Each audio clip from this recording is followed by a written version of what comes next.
Are you a professional who wants to become a more effective leader? Then get ready for daily tips from the coach with the experience and inspiration to help you succeed in any leadership situation. You're listening to the Meeting Leadership Podcast with Gordon Shepherd.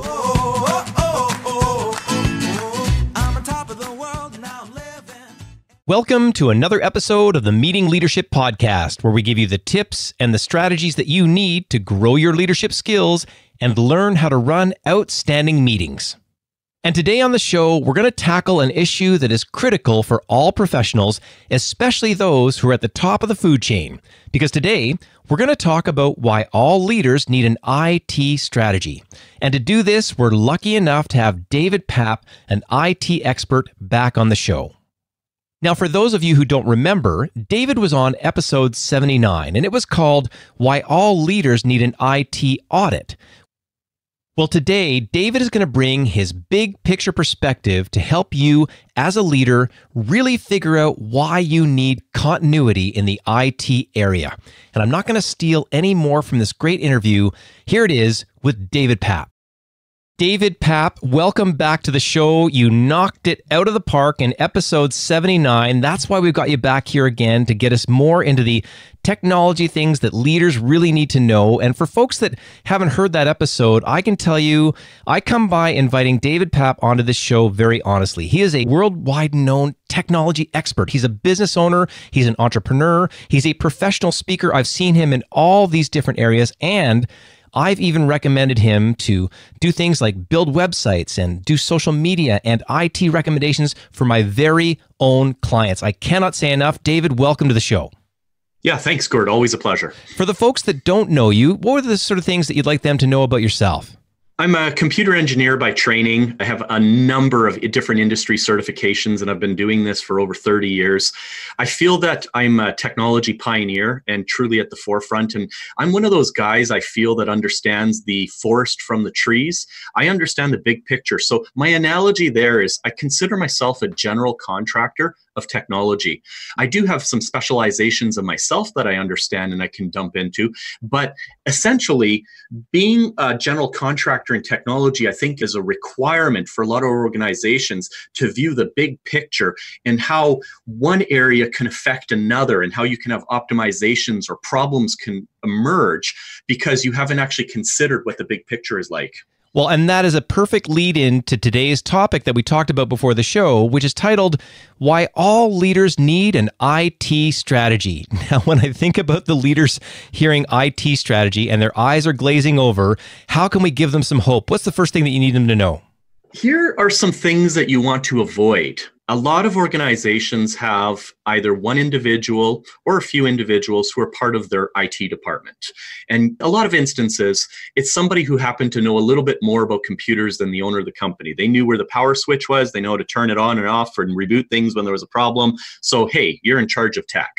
It's not to say that not a lot of people out there have any formal training. I'm just saying that this is a common trend that I'm seeing in a lot of organizations. So what happens there is they get really stuck because they're in firefighting mode. They're always being responsive to different problems that are occurring within an organization. They're reacting to things, but they're not actually being proactive and trying to move forward. So that's number one. Number two is there are some things that we can do if we knew about them ahead of time that would help protect and insulate our organization to be more resistant to disasters, to problems. And when I hear what you're saying, that person that is in that role who's inexperienced, they are not in a position because there's so many things that are changing so rapidly. So to not engage sort of an outside expert at least once in a while doesn't make a lot of sense. 100%. And you know what? It's not possible to know it all. In fact, I feel very dumb when it comes to tech. And I jokingly say that it's because the more you know, the more you realize how much you don't know. There is so much to this. And for anybody to have a large enough ego that they think they know it all, they're the wrong person for that job. They should be open to exploring new things that they possibly didn't consider or realize existed, different cloud offerings that could make their life easier and optimize the business further and help improve further sales or leads for the organization or make you more resilient to disaster. And then the next bullet point is that what happens if that individual is the only person who knows everything about your technology and they are gone? Something happens. Wow. Hit by a bus, they leave, you have a disagreement with them and they hold you hostage. Like, there are a number of scenarios where the IT people within the organization have more access to information and power within the organization than the owner and president of the company, because they have access to, in a lot of cases, accounting information, payroll, client lists, email. They could look at your emails, they could look at your sent messages. Like, they have the keys to the kingdom. And yet we put so much trust in them to not look. So hopefully you've got someone who's got some good values and they're not looking. But like you've said, this is actually a risk to the business. And in fact, beyond the individual itself. So like, if again, it's someone that's grown up in the organization, you might like Sally, you might like Bob. They're the one who learned how to turn things on and get things going. But this is bigger than them. And the role is what we're looking at. And from the organization's point of view, continuity is critical. Absolutely. I mean, you can completely paralyze an organization because of a technology problem, whether it's all of a sudden your main server goes offline or your data is gone or your email goes offline. Any one of these are considered disasters to an organization because all of a sudden they disappear off the map. Clients can't get a hold of them. They can't find out about problems. They can't respond. Like, it's actually a very bad situation that I've helped many, many organizations through, because this is reality. It happens. You're not immune to this. Don't think you're immune to this. It will happen one day, because technology is not 100% safe. It's not 100% secure. It's not 100% robust. We can do a lot of things to mitigate those risks and make it more redundant and more fail-safe, but you're never going to have 100%. I have actually been through that moment where I thought my email was running correctly and it wasn't, and I missed out on business opportunities. I've lived it. I so hear the wisdom in what you're saying. What can leaders do about this? So there's a couple things that can be done. The first thing is, you interviewed me in a prior episode with regards to just bringing in an outside consultant to ask questions of you and to do what we call a mini audit or a mini assessment of your organization. It's just to paint a picture of where you're at, make some recommendations. I frequently say that our IT people have this thing called the stuck in a box syndrome. And it means that we're operating within our bubble and we just react within our bubble and we only know what exists inside our bubble. So a consultant and other people and peer groups can help bring ideas of what other organizations are doing and what works and what doesn't, and learn from the mistakes of other people. So what you do is you just engage a consultant once in a while, just like you do for lawyers and engineers and doctors and chartered accountants. Bring in an IT expert to help you out. And within a couple hours, you will have so much value out of that meeting with them, because they will point out some things that maybe you're doing wrong that you haven't considered yet, or some technology that you should investigate further, some more cost-effective approaches where you could save some money. Like, truly, I feel passionate that this is something that every organization should do on a regular basis. That's number one. And so many people see that as a cost, that, in the same way they're like, oh, that high-priced lawyer or whatever. But in fact, it really is an investment, because if you're able to make them aware of the right thing to go forward to, specifically from, say, a cost-saving point of view, or even a personnel investment point of view, because there's so many things that are happening in IT that can either enhance our businesses or help us do even more, it's a really good investment. Absolutely. Truly, truly is a worthwhile investment and should never be seen as an expense. It is something that you will gain a tremendous amount of value out of. Well, this is great. And I remember we had the download from the last episode, and it's going to be the same one again today, because it's the 20 questions that you recommend people at least consider. And why do you think these 20 questions are so important?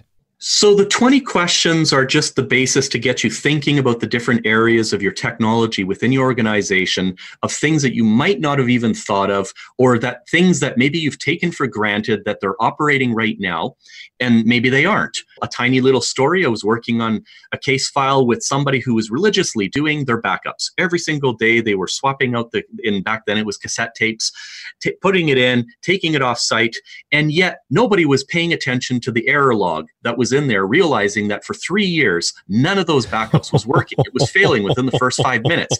And then the server, which they had RAID on it, meaning redundant hard drives. So, hey, the server's not going to fail, but you know what? One by one, those hard drives starting to fail. So all of a sudden, you no longer have redundancy on that server, and then the final hard drive dies. So all your data is gone because, again, nobody's paying attention to looking at the hardware because, hey, it's got fail-safe built in and redundancy.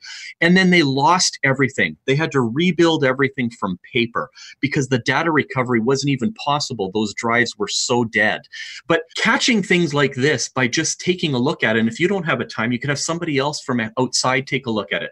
So what I encourage a lot of people to do, and I'm going to throw a few acronyms at people here, are to do what's called a disaster recovery plan or a business continuity plan or a combination of the two. We call it a business resiliency plan. What this is it's a living document that you ask those 20 questions. There's templates out there that you can go and start to fill with. What are a list of all your IT assets? What are a list of your software? Where's the stuff hosted? What is the calling list, the tree of people that you need to call in the event of a disaster? Where is your stuff stored? Where are your main passwords in case something happens? Now, this document has a number of benefits for it. The first thing is you as an owner or as a business C-suite executive within the organization will have some of the control over some of that information, so you know where things are at and where the holes are within your organization. Number two, let's say you had a disagreement with your IT manager, or they left, or they got hit by a bus and something bad happened. At least you would have some of that information intact so that you're not actually completely locked out of your own computers and servers because the passwords are gone and you don't even have access to it. And number three, I think by having this as a living document, it keeps you on your toes and it makes sure that you're acting more proactive in your organization when it comes to technology and not so much reactive. And again, I don't care if this is just as simple as a spreadsheet or a Google document or a notepad on your phone. I just say you have to have something. You need to start somewhere. And like you indicated, I have 20 questions to help seed this process. And where can people get the 20 questions? The 20 questions are located on my website. It's a single-page PDF handout. I kept it really simple. You don't even need to know all the answers to these questions, but it's basically www.davidpapp.com, so my name, /20 questions. And 20 can be a 20 or spelled out as 20. They'll both work. Once again, davidpapp.com /20 questions. And I'll make sure that everybody can get a link to that in my show notes as well. Well, obviously, this has been a highly valuable episode for why all leaders need an IT strategy. David, thank you so much for sharing your expertise on the show. Anytime, Gord. This stuff is truly a passion of mine, and it's always a pleasure to talk with you. Well, I have to say that one of the big reasons that I do these interviews is to get experts on like David Papp. David Papp has a ton of answers, and he puts it in a way that the folks that listen to this podcast, the folks who are trying to develop their leadership skills and abilities, he's put it in a way that you can absorb it and put it into action. And the big takeaway for me in that episode as a leader, well, it's the word continuity. If you invest in your IT consistently, it becomes an asset, a strategic asset, and that is a great thing for any organization. And just as a reminder, if you'd like to get the download that David is providing, it's available at davidpapp.com /20 questions. That's davidpapp.com /20 questions. And just in case you missed it, David was on episode 79 on the Meeting Leadership podcast. It was called Why All Leaders Need an IT Audit. And he gave a lot of good practical advice. And you can get that episode by going to meetingleadershipinc.com /79. And we are also lucky enough to have David coming back in episode 99 when he's going to share an inspirational story from his own life. He's going to talk about Gary Vaynerchuk and how Gary Vaynerchuk has really influenced him to get things done. And you can get that episode by going to meetingleadershipinc.com/99. And I also want to let you know that this episode of the Meeting Leadership Podcast is brought to you by the Meeting Leadership Academy. If you'd like to learn how to be a good facilitator, how to improve your team meeting agendas, and a whole lot more, then visit meetingleadershipinc.com/academy. And as always, thank you so much for listening, and we'll see you tomorrow on the Meeting Leadership Podcast.